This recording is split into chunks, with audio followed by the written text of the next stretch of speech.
Shalom, selamat pagi. Puji nama Tuhan. Berkat buat saya suatu kebanggaan di tanggal 17 ini saya boleh membagikan share sedikit dari firman Tuhan pas di tanggal 17 hari kelahiran Indonesia. Saya mau mengucapkan dulu Dirgahayu Indonesiaku, Dirgahayu bangsaku, Dirgahayu negeriku. Pagi hari ini yuk sama-sama kita memberkati bangsa kita, Indonesia tercinta.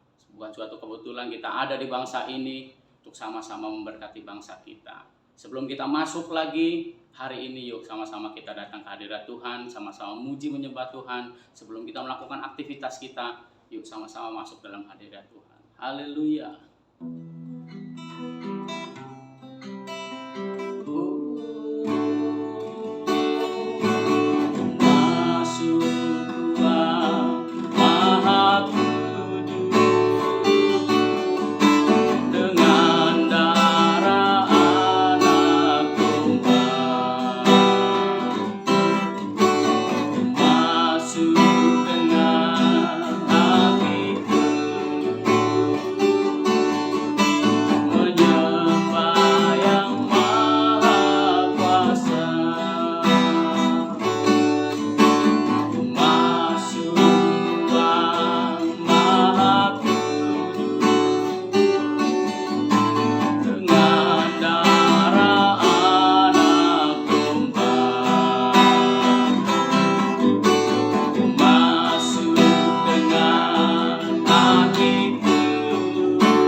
Tuhan.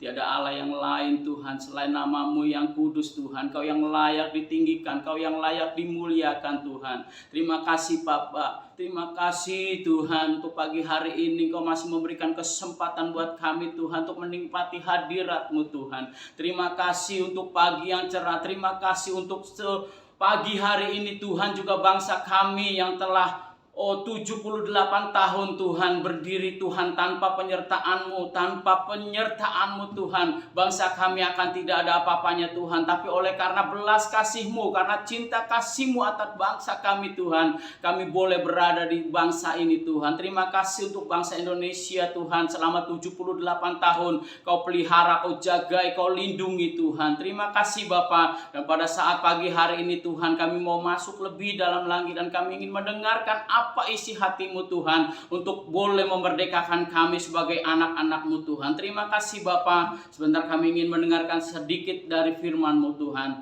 Urapi hamba-Mu juga urapi anak-anak-Mu Tuhan yang mendengarkan. Biar setiap kami yang mendengarkan mempunyai menyampaikan Tuhan sama-sama diberkati oleh Tuhan. Terima kasih Bapa di dalam nama Yesus. Haleluya. Amin. Haleluya. Shalom. Puji nama Tuhan. Terima kasih untuk kesempatan yang boleh diberikan pada saya, buat Pagam dan tim yang telah memberikan kesempatan ini buat saya untuk menyampaikan sedikit dari firman Tuhan. Pada saat ini tema yang diberikan kepada saya adalah kemerdekaan dalam beribadah. Kenapa sih beribadah itu harus merdeka? Nah, ini jangan tanya apa ya? Kadang kita merasa kenapa beribadah itu kenapa harus merdeka gitu loh. Beribadah ya beribadah aja kok. Beribadah pakai merdekaan segala gitu. Jangan salah. Yuk sama-sama kita mau bahas kemerdekaan dalam beribadah ini sesuatu yang unik. Karena menurut firman Tuhan, kemerdekaan dibagi jadi dua. Dari perjanjian lama dan perjanjian baru. Yuk kita sama-sama bahas. Apakah kita masih dalam ibadah kita ini dengan tata cara yang lama, perjanjian lama punya, atau perjanjian baru? Yuk sama-sama kita gali lebih dalam lagi. Haleluya. Konsep ibadah dalam perjanjian lama dimulai dari peristiwa Habel. Nah, kita tahu nih semua. Habel, saat pertama kali dia mempersembahkan itu salah satu dia punya kerinduan. Ini kayaknya aku perlu kasih sesuatu ucapan syukur atau sesuatu yang buat penciptaku. Nah, ini diawali promotor dari awalnya dari perjanjian lama ya adalah dari Habel ini gitu. Nah, kita tahu kisahnya ya dari Kejadian 4 ayat 4 jelas di situ dikatakan bahwa Habel lah yang pertama kali itu dari orang yang pertama kali diciptakan Tuhan dari Adam Hawa, gak pernah mengadakan seperti itu. Tapi mulai dari Habel itu mulai ada upacara kayak apa ya, kayak sesuatu ucapan syukur, cara bersyukur kepada Tuhan dengan cara memberikan persembahan korban bakaran. Nah, pada saat itu adalah seorang Habel adalah promotornya, awal mempersembahkan korban bakaran dari anak domba. Nah, ini dari awal Habel itu bersifatnya memang sah-sah aja gitu, bersifat pribadi. Dia nggak berkoloni, nggak berkelompok, nggak untuk semua orang, tapi persembahan itu, korban bakaran itu bersifat pribadi. Nah, berkembang lagi dengan pertumbuhan manusia pada zaman itu, kita tahu maju lagi, masuk lagi dalam kisahnya Nabi Nuh. Saya nggak terlalu bahas di dalamnya ini, tapi kita mau sekilas flashback begini. Tapi nanti kita di akhirnya, yuk sama-sama kita introspeksi. Apakah penyembahan kita, apakah ibadah kita masih dalam konsep lama, perjanjian lama, atau konsep perjanjian baru yang Tuhan mau seperti apa? Yuk kita terus masuk lagi. Kita maju lagi dalam kisah Nuh. Nah, siapa yang nggak tahu kisah Nuh? Waktu Tuhan menghanyutkan semua dengan peristiwa air bah, kita semua tahu ya peristiwa air bah. Hanya Nabi Nuh dan keluarganya yang selamat. Betul? Nah, mulai dari setelah selamat dari 40 hari 40 malam, mulailah ada perubahan cara mengekspresikan penyembahan, mengekspresikan ibadahnya manusia kepada Tuhan, caranya berubah lagi. Nah, mulai dari itu mulai ada mesbah, namanya mesbah. Nah ini bersifat, kalau mesbah itu bersifat keluarga, hanya keluarga Nuh yang waktu itu mempersembahkan. Korban bakaran masih korban bakaran, tapi bersifat sudah mulai ada perubahan, mulai ada koloni, mulai ada keluarga yang mengikuti persembahan itu. Jadi bersifat bukan pribadi lagi. Dari mulai zamannya Nuh itu mulai ada perubahan.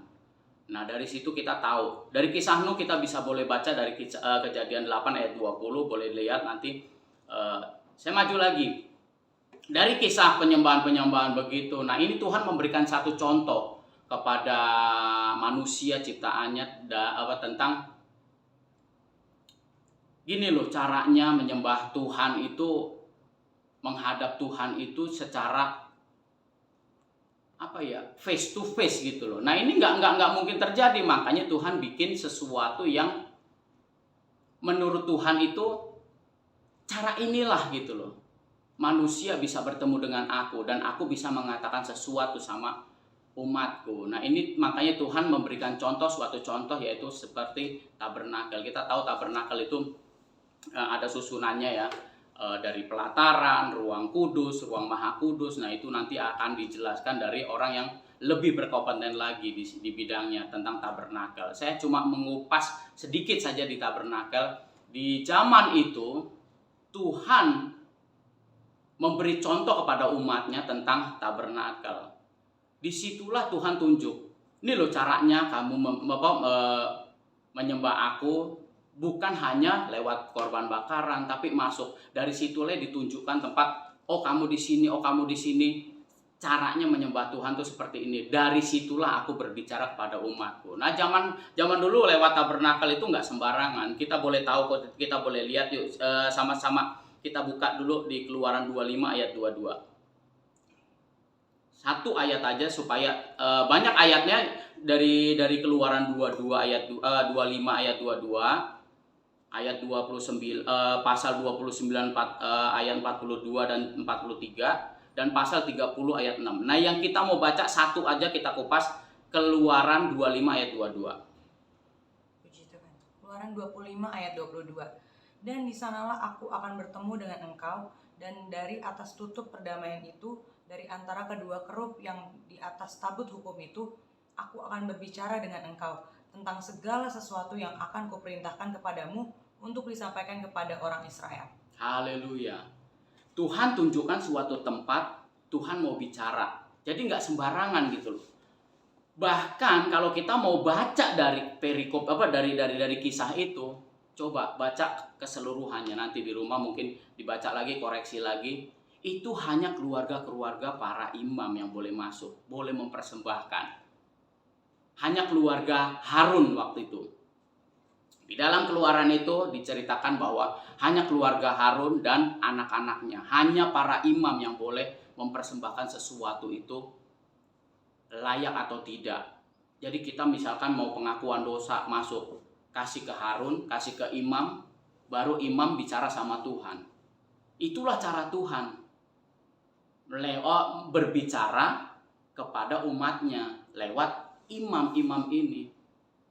Jadi nggak bisa langsung gitu loh, nggak langsung. Kalau langsung bahkan bangsa Israel sempat bicara waktu Musa turun. Musa janganlah Tuhan bicara langsung kepadaku, bahkan seperti itu. Udahlah, pokoknya kau aja yang bicara sama Tuhan, kau ngomong apa, biar aku lakukan. Sampai sebegitunya, takutnya. Karena apa? Tuhan itu adalah maha kudus, saking kudusnya itu nggak sembarangan orang masuk. Kalau kita boleh belajar tabernakel, itu ada ruang pelataran, ruang kudus, ruang maha kudus. Nah di ruang maha kudus itulah para imam masuk bertanya sama Tuhan.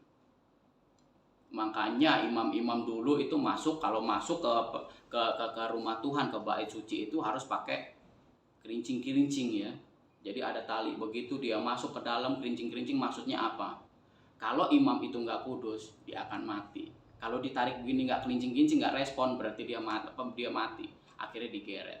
Karena nggak sembarangan orang masuk pada zaman itu. Begitulah cara Tuhan berbicara sama umatnya, sampai sebegitunya, luar biasanya, sampai kudusnya Tuhan kita, sampai sebegitunya.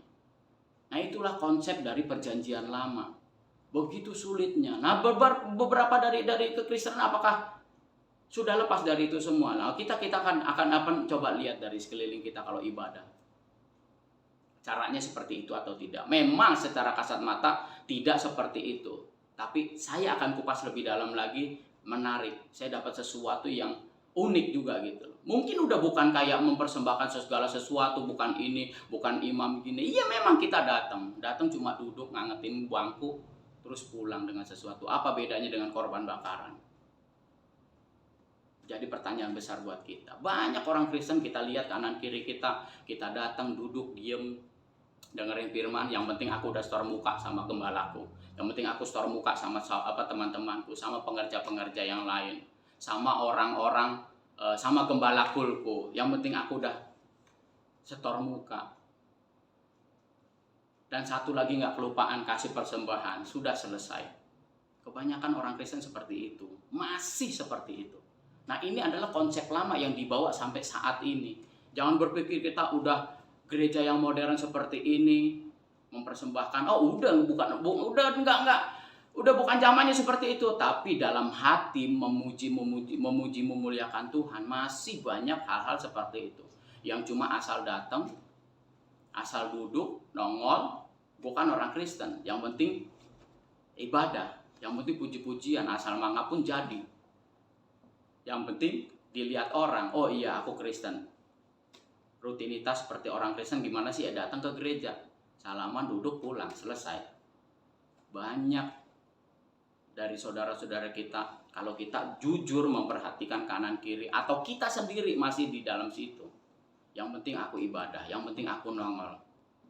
Masalah hati biar Tuhan sama aku. Kesannya sih rohani, yang penting Tuhan sama aku yang tahu gitu. Kesannya rohani, tapi no. Tuhan mau lebih lagi, Tuhan mau yang lain. Kita masuk dari apa kata konsep perjanjian baru yang Tuhan mau.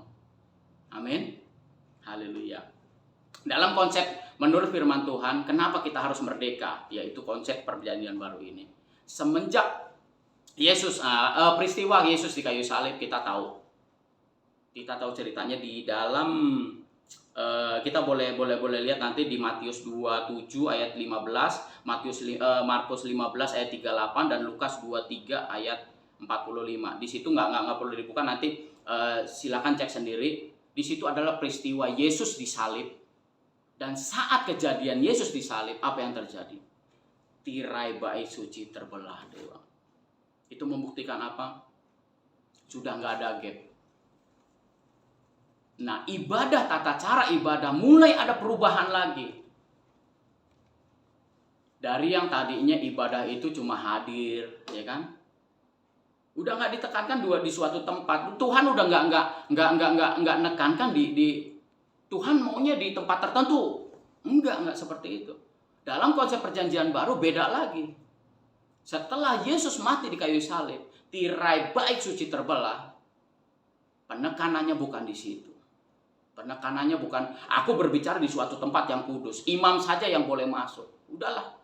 Ya kan? Beberapa banyak dari kita pun seperti itu. Udah yang pendeta aja yang melakukan penjangkauan jiwa-jiwa. Kita sebagai orang Kristen, jemaat udah baik gitu. Datang hari Minggu pun udah selesai gitu. Selanjutnya itu biar jemaat-jemaat yang lain, maksudnya pengerja-pengerja yang lain, gembala aja yang perlu ke sana, atau bagian penginjilan aja ke sana. No. Itu bagian kita juga. Nah, berarti kalau kita masih nggak peduli dengan jiwa-jiwa, ingat, kemungkinan kita masih berada di dalam konsep ibadah yang perjanjian lama punya. Yuk introspeksi. Apa yang Tuhan mau di perjanjian baru setelah tirai bait suci dibelah? Ada perubahan konsep lagi. Yang ditekankan Tuhan lebih dari, bukan dari itu saja. Bukan tempat apa, tapi apa? Sungguh-sungguh, hati yang sungguh-sungguh, kata Tuhan. Ditekankan hati yang sungguh-sungguh memberikan hidup kepada Tuhan. Seperti contoh apa? Yuk kita buka. Kalau ini buka yuk. Jemaat mula-mula pada saat itu. Ini yang Tuhan mau. Kisah 2 ayat 46. Kisah 2 46. Kisah para Rasul 2 ayat yang ke-46. Dengan bertekun dan dengan sehati mereka berkumpul tiap-tiap hari dalam bait Allah. Mereka memecahkan roti di rumah masing-masing secara bergilir dan makan bersama-sama dengan gembira dan dengan tulus hati. Amin, haleluya. Apa ini yang kita lakukan saat ini? Seperti apa itu model-model kayak gitu? Cool. Ibadah tengah minggu. Amin.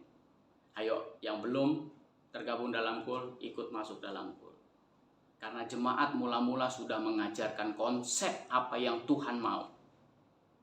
Bahkan dalam Kisah 20 ayat 7, mereka bukan cuma ngumpul, memecahkan roti. Memecahkan roti itu bahwa mengingat Tuhan, penyalipan Tuhan.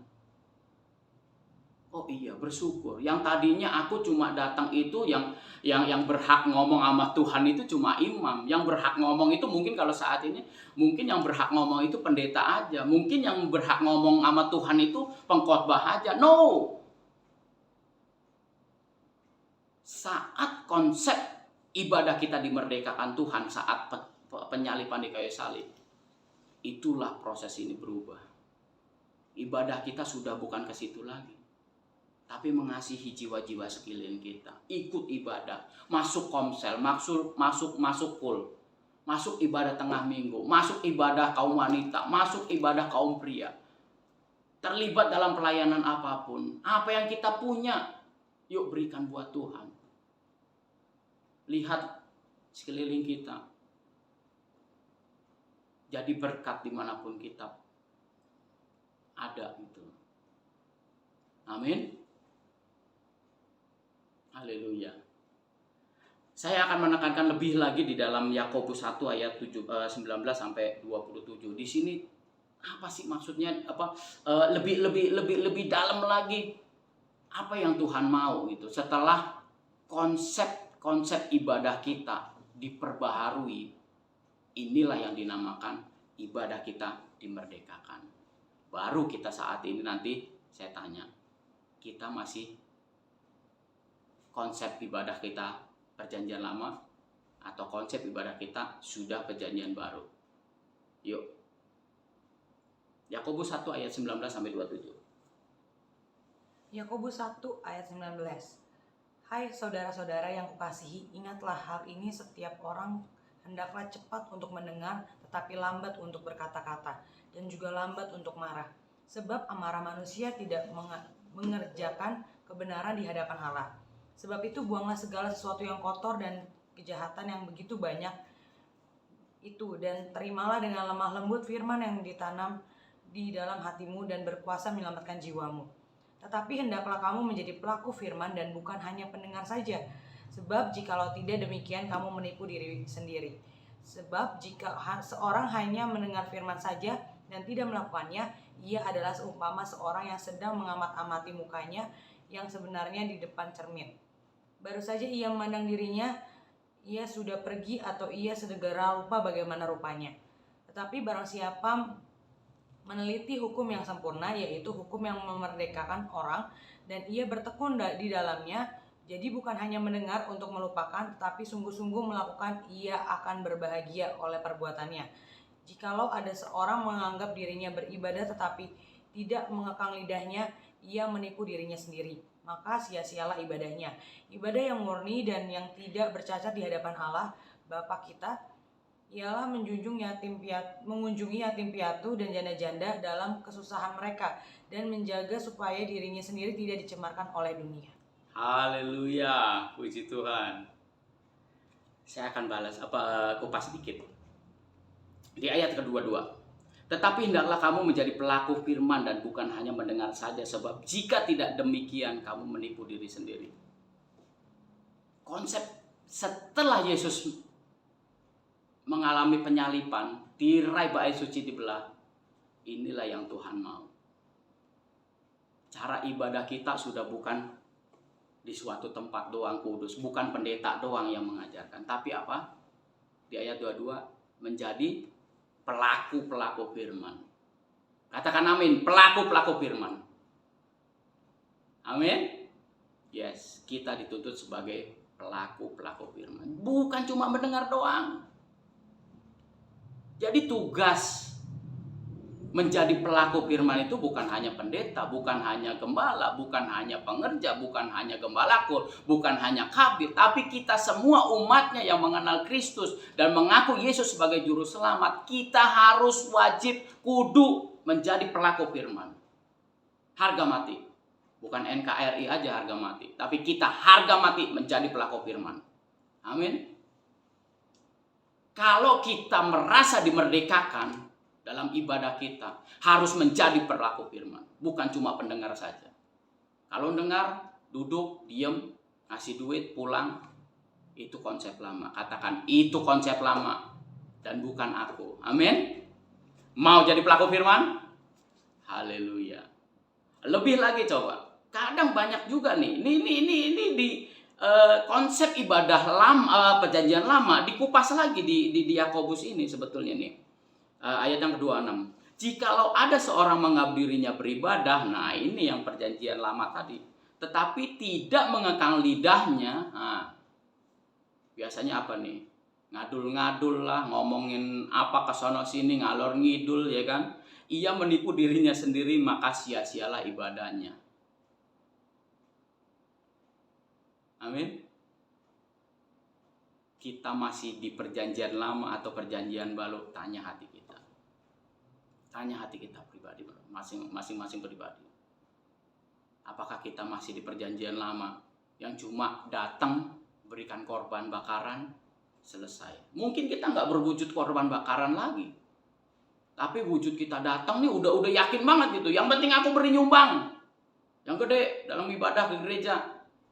Itu apa namanya kalau bukan korban bakaran? Sama saja, cuma bentuknya beda. Sudah, tugas tanggung jawab jangkau jiwa ya gembala. Nah ini konsep lama harus kita buang. Kita harus dimerdekakan dalam beribadah. Dengan apa? Menjadi pelaku firman. Lebih lagi coba masuk lagi. Ibadah yang murni, ayat 27 coba. Ibadah yang murni dan yang tak bercacat coba. Tidak bercacat di hadapan Allah Bapa kita. Ialah menjunjung yatim piatu dan janda-janda dalam kesusahan mereka dan menjaga supaya dirinya sendiri tidak dicemarkan oleh dunia. Satu, tugas kita menjaga diri supaya nggak tercemar. Dua, apa? Yatim piatu, janda-janda. Intinya apa? Berbicara apa lagi? Sekeliling kita, lihat kanan kiri kita. Mereka butuh pertolongan kita, nggak? Butuh pertolongan sesuatu itu bukan hanya memberikan harta, selesai. Bukan hanya itu, tapi memberikan jawaban, jalan, solusi terbaik buat orang-orang yang membutuhkan. Itu menjadi tugas bagian saya dan saudara. Amin. Mau dimerdekakan dalam beribadah, kita harus katakan merdeka untuk bebas dari cara-cara pola lama ibadah kita. Amin. Yuk kita sama-sama masuk dalam doa. Haleluya. Haleluya. Urala masika ya rala bala ya rala masika la ya rala bala ya rala masika la ya.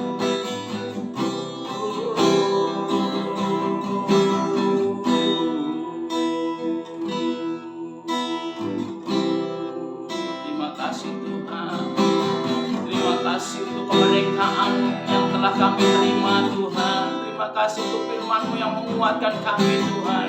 Kami tidak mau Tuhan terkekang, terpenjara Tuhan dengan cara pola kami. Oh haleluya. Terima kasih atas pengorbanan-Mu di kayu salib Tuhan yang membuat kami bisa langsung bertemu dengan-Mu Tuhan, face to face dengan-Mu Tuhan. Oh haleluya. Terima kasih Yesus. Haleluya. Oh haleluya. Rola pasika ya rala bala ya rala pasika ya rala pasika.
pengorbanan-Mu di kayu salib Tuhan yang membuat kami merdeka dalam beribadah Tuhan. Konsep perjanjian lama boleh usang Tuhan. Kami mau Tuhan dimerdekakan secara ibadah kami Tuhan dipulihkan Tuhan. Terima kasih untuk pengorbanan-Mu Tuhan di kayu salib sehingga kami dalam beribadah memuji memuliakan nama-Mu Tuhan bisa bertemu langsung dengan Engkau Tuhan. Setiap roh kami Tuhan bisa bertemu langsung dengan Engkau Tuhan. Terima kasih ya Roh Kudus. Terus penuhi kami, urapi kami terus Tuhan. Terima kasih untuk pengurapan-Mu lebih lagi Tuhan. Untuk kami terus bisa Tuhan kenal lebih lagi siapa Engkau Tuhan. Terima kasih Tuhan untuk kemerdekaan yang telah Kau berikan buat kami Tuhan. Terima kasih Bapa untuk sepanjang hari ini Tuhan kami menyerahkan Tuhan. Aktivitas kami Tuhan, kegiatan kami Tuhan ke dalam tangan-Mu Tuhan. Dan biarlah hari lepas hari kami terus dimerdekakan Tuhan. Pola pikir kami, mindset kami Tuhan berubah Tuhan. Setelah kami mendengarkan firman-Mu Tuhan, kami akan tahu bahwa hanya satu-satunya Engkau yang Tuhan layak ditinggikan Tuhan. Terima kasih Bapa di dalam nama Yesus. Haleluya. Amin. Shalom, terima kasih. Tuhan Yesus memberkati. Tetap semangat dan merdeka.